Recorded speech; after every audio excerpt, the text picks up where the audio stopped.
रामकृष्ण हरी. श्री तुकाराम महाराज गाथा भाष्य अभंग 420. आम्ही ज्याचे दास त्याचा पंढरीये वास, तो हा देवांचाही देव, काय कळी काळाचा भेव. वेद जया गाती श्रुती म्हणती नेती नेती, तुका म्हणे निज रूपडे हे तत्वबीज.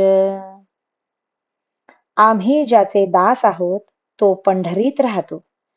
तो पंढरीराय सर्व देवांचाही देव आहे. त्याचे आम्ही दास असल्यामुळे आम्हाला कळीकाळाचे काय भय आहे. वेद ज्याचे गान करतात, उपनिषदे ज्या संबंधी नेती नेती म्हणतात, तुकाराम महाराज म्हणतात ते विटेवर असलेले पंढरीरायाचे निजरूप हेच जगाचे तात्विक कारण आहे. रामकृष्ण हरी. श्री कृष्णार्पणमस्तु.